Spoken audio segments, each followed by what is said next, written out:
Narito na ang programang inyong pinagkakatiwalaan, ang programang mas pinalakas at mas pinalawak sa pagbibigay serbisyo sa inyong lahat. Ngayon ay Biyernes, February 8, 2013. Tugon, aksyon. Ngayon, ito ang Responde. Magandang hapon, ako si Oren Miranda.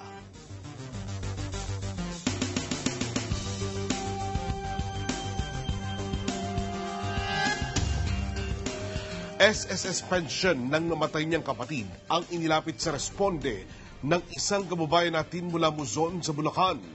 Makikita kasi sa SSS data record na namatay na SSS member na walang nakasulat na dependent. Pero dahil sa ulilan na rin sila sa magulang at siyang panganay sa kanilang 7 magkakapatid, umaasa ito na makukuha ang SSS pension ng kapatid. Narito report. Lumapit po ako sa Responde, humingi ng tulong ukol sa SS death claim ng kapatid kong namatay na si Samson Cabarles noong September 14, 10-12. Siya si Samuel Cabarles, 55 taong gulang at taga Muzon, Bulacan South. Hindi para sa kanyang sadya niya sa programa, kundi para sa kapatid na si Samson Cabarles na namatay noong 1 taon. Reklamo niya, napakatagal umano bago matapos ang pag-aasikaso ng Social Security System sa death claim ng kapatid na may SSS number 03-488-91447. Under process pa daw. Tuwing tatawag ako sa telephone number ng MIN, sa Member Assistance Center, nung isang araw, nagpunta rin ako sa Member Assistance Center, nakipagpilahan ako doon. Ang sabi doon ng entertain sa akin na teller, under proseso pa. Hindi niya umano maiwasang hindi ikumpara sa sistema noon ng SSS. Comparable nung pagkamatay ng tatay ko, 2000, 20 days lang nakuha agad eh. Yung death claim. Ito ngayon, bakit? Computerized ng panahon natin. Nagtatagal. Yan ang ko, kinukumpara ko lang naman eh. Kung kailan dapat na magiging mabornidor ng ang komunikasyon, moderno ng kagamitan ng teknolohiya, bakit matagal ang Marami yan nagtataka bakit ganun. Hindi lang naman ako dahil marami rin naman akong nakakausap sa mga brands, kahit sa amin, ganun din ang nila eh. Hindi naman umano siya nagmamadali kung hindi kailangan. Sa burial ng kapatid ko, may mga naiwan pang bayaran sa probinsya. Tinatawagan na rin ako ng punerarya. Kahilingan lang po sa management ng SSS. Total, lalahatin ko na. Meron din ako mga kaibigan, kakilala, ganyan din mga problema. Medyo tulong na lang ninyo sa taong bayan. Yung mga ganyan ng mga death claim, medyo bigyan ng bilis ang ang claim ng mga ganyan. Dahil sa pangangailangan na rin sa panahon ngayon, tulong na lang. Maraming salamat. Si Samson, ayon na rin sa paglalarawan ng kapatid nito, ay isang mabait na binata. Namatay umano ito nang masaksak sa likod nang ito ay magbakasyon sa probinsya ng San Roque, Samar South. Dito na rin inilibing ang pangalawang kapatid. Si Samuel bilang panganay sa kanilang magkakapatid ang umaasang tatanggap ng benepisyo sa SSS dahil pareho ng patay ang kanilang mga magulang. Ipinakita pa nga niya sa amin ang death certificate ng kanyang nanay. Sa ipinakita niyang SSS data record ng kapatid ay napansin namin na walang nakasulat na dependents o beneficiaries ang namatay na si Samson. Sinong tatanggap nun? Di naman pwede na sa kapatid. Dahil walang asawa. Wala na ring magulang. Aywan ko lang ano ang magiging ng SS dyan kung ilamsam na lang lahat. Hindi niya umano alam kung qualified siyang tumanggap ng lifetime pension ng kapatid. Kung hindi naman, hiling niya sa pamunuan ng ahensya ay ibigay na lang ito sa kanya bilang lump sum. Ako si Rachel Dionedo, ang inyong koresponde. Ang sagot ng SSS sa inilapit na ito ni Samuel Cabarles. Abangan sa pagbabalik ng Responde.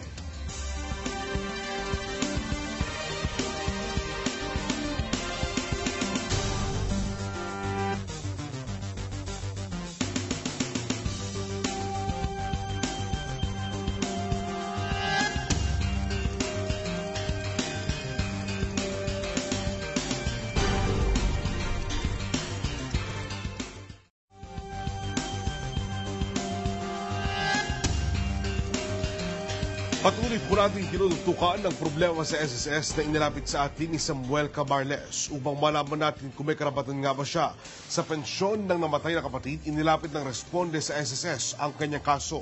At narito ang naging sagot ukol dito ni Ms. Mayrose Francisco, ang Media Affairs Head ng SSS. Doon sa records natin, nag-file ng funeral claim para kay Samson Cabarles. Okay. Itong si Mr. Samuel Cabarles noong September 2012. Okay. September 14, 2012, namatay itong si Samson Cabarles. Pero, yung kanyang death claim ay na-file ng November 2012. Actually, ito pong case, yung death claim na final ni Mr. Cabarles, nakapasok na po ito, in-evaluate na po siya ng processor. So siguro, konting antay na lang, para after the evaluation kasi, magkakaroon na po ng decision ito for payment. Tapos, makakatanggap na lang po ng notice si Mr. Cabarles tungkol dun sa benefit. Babantayan na rin namin ito. Tutulungan na lang namin si Sir mag-follow up mula sa aming plan. Tinatanong niya kung pwede siyang makakuha ng lifetime pension. Yes. Oo. Hindi. Kasi ang nakakakuha ng lifetime pension, yun lang pong asawa. But since yung kapatid niya ay single, walang anak, ibig sabihin wala siyang primary beneficiary. So pupunta tayo kaagad sa secondary. Sabi niya, patay na yung mga magulang. Yes. So, wala tayong secondary. Pupunta tayo ngayon sa designated. Kung doon sa designated, ibig sabihin yung sinulat niya sa E1, kung sino po yung nakasulat, siya po yung babayaran ng SSS. Pero kunwari, ang nakasulat doon mga magulang din niya na wala na.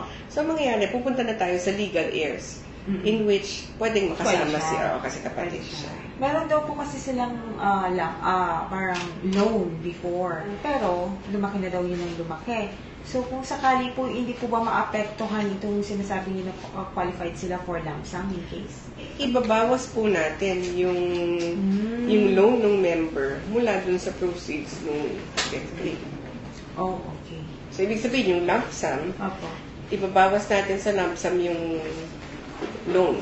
Okay. Tapos kung ano yung matitira, yun po yung mapupunta sa kanila. Sa case po nila, hindi ko alam din kung ano yung naging cause nung delay, nung pag-process nung claim. Pero yun nga, siguro kung papayagan nila ako, tutulungan ko na lang silang mag-follow up ng claim. Marami sa mga SSS members ang nagtatanong kung bakit matagal ang pagpaproseso ng mga papeles sa SSS. Nakatutulong nga ba ang SSS computerized system? Totoo nga bang pinakikinabangan ito ng maraming miyembro ng ahensya? Yan ang aming siniyasat sa report na ito ni Rachel Junedo. Ito ngayon, bakit computerized ng panahon natin? Nagtatagal. Yan ang kinukumpara ko lang naman Kung kailan dapat na magiging mabornidor ng ang komunikasyon, moderno ng kagamitan ng teknolohiya, bakit matagal ang Marami yan nagtataka bakit ganun. Hindi lang naman ako dahil. Ito ang matapang na tanong ni Samson Cabarles sa pagproseso ng Social Security System. Katwiran niya, noon naman ay 21 days lang nakukuha na ang death claim katulad noong namatay ang kanyang tatay. Aming iniugnay ang katanungang ito ni Cabarles sa hepe ng SSS Media Affairs. Well, depende. Kasi iba-iba naman po ang bawat kaso. Hindi naman natin masasabi na kung itong claim na to natapos in 21 working days, ito matatapos din in 21 working days. Kasi yung documentation po natin sa bawat case iba-iba. Merong iba na ang documents nila maayos lahat, walang problema, lahat ng nakasulat sa records niya sa SSS pareho sa mga documents na pinasa niya. Meron din cases na nag-report sa SSS pero iba naman yung nakikita sa documents. Yun yung mga ganong case na medyo nagtatagal. Ayon kay Francisco, malaki ang naging tulong sa mga staff ng maging computerized na ang kanilang sistema. Ngayon umano, isang click lang ay makikita na nila ang mga records na kailangan nilang ma-check. Oo, malaki actually in the sense na pagpasok po ng documents natin, kinascan na po kaagad ito. So yung dumadating sa processor natin, digital image na siya. Hindi na natin dinadala yung papel. So talagang from the workstation, dumadating yung mga ina-evaluate nila. Naka-digitize na siya. Which makes it faster. Kaya lang, may disadvantage umano ito sa mga members, lalo na't may samot-saring problema sa records. Doon natin nakita na meron palang mga members na kumuha ng higit sa isa. Kasi nung manual, at pwede kang kumuha at sa kahit na anong region, iba-iba. So hindi natin mabilis na nakikita na, meron palang application ito sa ibang ano. Hindi kagaya ngayon, pag type in mo pa lang nung kanyang pangalan, pag encode mo, lalabas lahat ng record. At kung meron siyang ibang SSS number, lumalabas po yun. Sa kasalukuyan ay mabilis na umano ang processing ng salary loans. Pero sa ibang loans at benefits, aminado si Francisco na nag-a-adjust pa rin sila hanggang sa kasalukuyan. Siguro meron po tayong kasabihan na pagka may bago, usually nanganganay po tayo doon. Nangangapa po tayo ng konti. Pero kapag na-plansya na po yung buong programa, lalo na sa Death, Disability, and Retirement Claim, mas mapapabilis po yung proseso natin. Pinuntahan din namin ang MAC o Members Assistance Center ng ahensya. Dito, naabutan namin ang napakahaba pa ring pila ng tao kahit computerized na ang sistema. Sa dulo ng pila ay inabutan namin ng mga staff ng SSS na abalang-abala na nakaharap sa kanilang computer. Isa-isang ini-input at chine-check ang nasa unang pila. Tiningnan din namin ang ID processing. Digitize na rin pati ang pirma. Pero sa ibang processing areas ay talagang napakahaba pa rin talaga ng pila. Ayon sa pamunuan ng ahensya, kung tutuusin, napakalaki na ng ibinawas ng mga pilang ito kumpara noong mano-mano pa lang ang kanilang sistema. Sa datos ng SSS noong December 31, 2012, ay narito ang mga nakagamit na sa kanilang e-centers. 9,253 members, 6,932 employers. 13 major branches ng SSS ang may e-centers sa kasalukuyan. Ang tawag namin ito is e-center. Parang i-access your records to the internet. So you have to register. So kailangan mayroon kang email account, bibigyan ka din ng email account kung pwede ka namang i-assist ng aming mga employees dito. E-center siya, parang it's an electronic business center. Dito sa mala ATM machine ay pwede umanong ma-check ang contributions at maging ang mga loans. In just a matter of seconds, na siya. Seconds na ma-access na niya dito. Contribution, kung nag-claim siya ng benefits, makikita niya yung status. If the member wishes to verify his employment history, and then yung history din niya. Kaya lang, yung lumang card pa lang umano ang pwede dito. Pero malaking tulong umano ito sa mga members na ang gusto lang naman ay mag-verify ng kanilang accounts. Later, we will be having also the other benefits, like for example, sickness and maternity, which could also be accessed through our e-centers. So as to declog the queuing nga para mas convenient for the members. In place na po yan for 2013. Yung para kung tingnan nyo naman dito, no, ang haba-haba ng pila, parang trip to Jerusalem, ika nga ng ano. So this aids actually in the declogging of the of queuing. Pero namamalagi ang tanong sa aming isip, satisfied ba ang mga miyembro sa computerized system na ito ng SSS, lalo na dito sa e-center? Experience niya, madali bang gamitin to? Mas nakakabilis ba? Okay din naman po, kaso hindi mo makikita mo yung contribution. Okay naman po. Ano masasabi ninyo sa SSS ngayon?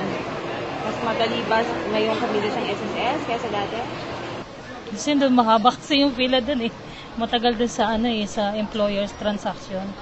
Mas gusto ko na dito sa makakapag-print out ko pa kami ng contribution. Libre ba to? Opo. Oo, libre po. This is my first time kasing gagamitin. Pero I think medyo mas madali ang accessibility para sa namin contributions. Okay. Going to verify my yung contributions. Okay. Do you like the concept of this e-center? mas napapadali yung namin information regarding yung sa data namin, at saka we can access it sa bahay na namin, sa personal computer namin, as long na register as yung dito sa computer ng SSS. Ako si Rachel Dionado, ang inyong koresponde. Titulo na lupa na binili sa pamamagitan ng GSIS Housing Loan, hindi pa rin makuha sa kabila ng kumpletong pagbabayad dito. Yan at iba bang kasong sasagutin ng Housing and Land Use Regulatory Board o HLURB sa aming pagbabalik.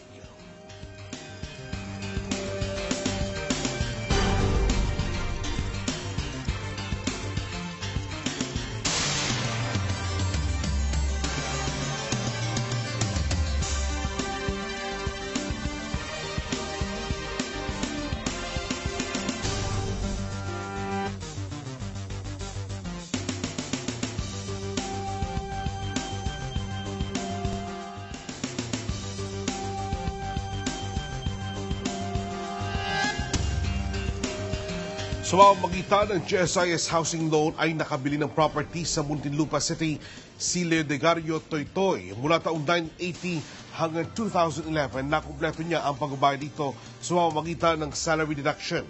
Pero nakukunan niya na ang titulo nito. Ayaw naman daw ibigay sa kanya. Alamin ang kabuuan ng kwento nito sa report ni Irene Quintana. Mahigit 3 dekadang nagtrabaho bilang official photographer ng Bureau of Immigration si Leodegario Toytoy. Kwento niya, noong panahon daw ni dating Pangulong Cory Aquino, inalok silang mga empleyado ng gobyerno na kumuha ng housing loan sa pamamagitan ng Government Service Insurance System o GSIS. Ang naturang property sa Katarungan Village sa Muntinlupa City ay may sukat daw na 128 square meter ayon sa GSIS. Pero kung pagbabatayan naman daw ang sukat ng Muntinlupa City, ito ay may laking 169 square meter. Mula taong 1980 hanggang 2011, nakumpleto niya ang pagbabayad ng nasabing property sa pamamagitan ng salary deduction na umabot na mahigit 1,000 kada buwan. May 2009, ayon kay Leodegario, ay chinek niya ang balanse pa niya sa naturang property at ito aniya ay nasa mahigit 1,800 pesos na lang. Kaya patuloy pa ang kalta sa kanyang sweldo hanggang sa magretiro siya noong 2011. Pero naging pahirapan daw ang pagkuha sa GSIS ng titulo ng kanyang nabiling property. Bago ako nag-retire, ipaayos yung titulo ng lupa para malaman na mapunta na sa akin yung talagang owner. Ngayon, sabi, pinaprocess na. Nung mga ilang buwan na nakaraan, personally pinuntahan ko ang GSIS at ganun pa rin ang sabi sa akin, pinaprocess na. Naka-6 na balik-balik ako sa GSIS. Pag tumawag ka naman, nagiring ang telepon, walang sumasagot. Hindi naman ikinatuwa ng 60 anyos na dating government employee ang pangyayari. Sabi ko, alam nyo, pang-6 ko ng punta ito, kung ano yung una sinabi nyo sa akin, ganun pa rin. Sabi ko, nakakadismaya kayo, walang improvement, walang development, kung ano ang talagang patakaran dito sa opisina ng GSIS. Nawalan ako ng pag-asa na pabalik-balik na lang, ganon ang sinasabi. Buo ang paniniwala nito na dapat niyang makuha ang titulo ng nabiling property. Kaya gusto ko talaga makuha yan kasi simula-simula pa lang, akin yun, ang lote na yan. At wala na ibang may-ari sapagkat kinuha ko yan ng hindi sa pamagitan ng anumang pagkuha sa gobyerno, kundi may legal proseso ng gobyerno, ng GSIS, kapag at iyan ay saklaw ng Department of Justice ng gobyerno natin at ang Department of Justice mismo ang nag-alok sa mga empleyado ng gobyerno na kumuha sa lote na yan. Ako sa Irene Quintana, ang inyong koresponde. Upang masagot ang problemang ito ni Leodegario Toytoy, nagtungo ang responde sa opisina ng Housing and Land Use Regulatory Board o HLURB. Doon nakausap namin si Attorney Antonio Bernardo, Commissioner and Chief Executive Officer ng HLURB. Narito ang kanya naging sagot sa inilapit sa atin ni Mr. Toytoy. Upang matugunan ang inilapit sa atin ni Leo Degario Toytoy, idinulog din namin siya sa tanggapan ng Housing and Land Use Regulatory Board o HLURB. Sa aming pakikipag-usap kay Attorney Antonio Bernardo, Commissioner and Chief Executive Officer ng HLURB, ipinayo nito na magtungo si Leo Degario sa kanilang tanggapan upang lubos siyang matulungan. Dahil kung kumpleto na nga siya ng bayad ay wala na raw dahilan para hindi pa maibigay sa kanya ang titulo ng lupa. Kung yan ay na fully paid na, sabi mo, nabayaran na ng buo ng buyer, dapat yan mag-execute na ng tinatawag na deed of absolute sale yung developer in favor of the buyer. Tapos, pagkatapos nun, pwede nang isalin o i-deliver yung title sa kanya. So sa ganitong pagkakataon na kung saan siya ay bayad na ng buo at hindi pa binibigay ang title, yan ay maaring idulog sa aming tanggapan sa HLURB. No? Pwede siyang mag-file ng complaint o kaso sa amin at pagkatapos ng paglilitis, pwede kami magbigay ng order, yung tinatawag na para sa specific performance, ipa-deliver yung title sa kanya. Entitled na siya na makuha yung title. Meron kaming iba't ibang regional offices, no? So depende kung dito sa Metro Manila, dito sa aming NCR office. Patuloy po naming tututukan ang kasong ito at aalamin mismo sa GSIS ang kanilang proseso kung bakit natatagalan ang releasing ng nasabing titulo. Ako sa Irene Quintana ang inyong koresponde. Isang kababayan natin ang mula sa Las Piñas City ang problemado dahil sa bagal ng pag-usad ng proseso ng developer ng kanyang kinuhang housing loan sa Pag-ibig noon pang 2009. Pakinggan natin ang kanyang kwento. Magandang araw, Responde. Ako po si Marisa Estore ng Las Piñas City. Gusto ko lang sanang ilapit ang tungkol sa housing loan na kinuha ko sa Pag-ibig noon pang taon 2009. Ang developer ng property ay ang Crown Asia. Hanggang ngayon po kasi ay hindi pa rin umuusad yung proseso. Kapag nagpa-follow up po kami sa Crown Asia, lagi nilang sinasabi na nasa liaison officer na ito. Pero ayaw naman nilang sabihin kung sino yung liaison officer na may hawak nito eh. Hanggang ngayon, in-house pa rin yung bahay na nasa Crown Asia dahil sa bagal ng proseso nila. Monthly rin po kaming nagbabayad para sa in-house ng property na kinuha namin. Sana po matulungan niyo ako. Maraming salamat po. Abangan ang sagot ng HLURB sa inilapit na problema sa atin ni Marisa Estore. Magbabalik lang kami, tutok lamang.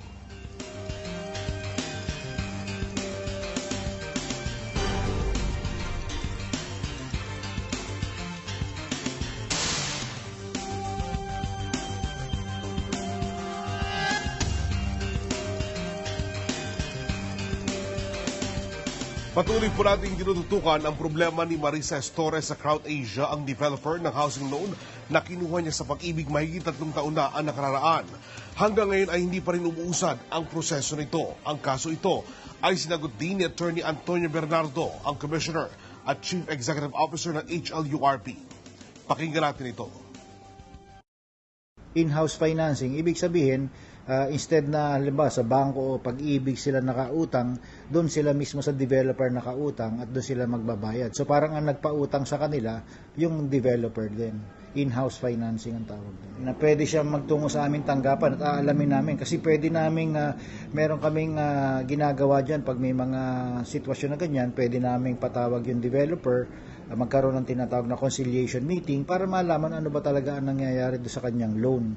At bakit hindi ito umuusad. No? Doon sa conciliation meeting na yun, pagpapaliwanagin natin yung developer kung ano yung status ng kanyang loan application sa Pag-ibig para na maliwanagan ng buyer. Pagka natapos ang conciliation meeting at hindi nagkasundo ang developer at ang buyer, pinapayuhan namin ang buyer na mag-file na ng verified complaint para na sa ganun, ma-hear na namin yung kaso at ma-desisyonan.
Sa mga nais makipag-ugnayan sa Responde, pakitext lang inyong buong pangalan, address at ang nilalaman na reklamo.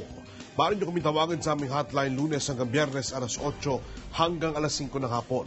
Sa mga sumusulat po sa amin via snail mail, pakisulat din po ang inyong contact number para kayo agad namin matawagan. Narito ang numero at iba pang detaling maaari nyo tawagan at makipag-ugnayan.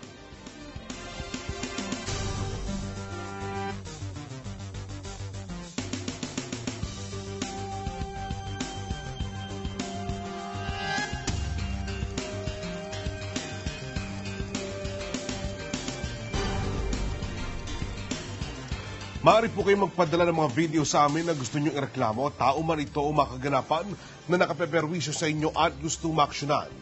At para mapanood ang aming mga previous episodes, ilike lang ang aming Facebook fan page, Responde Net25.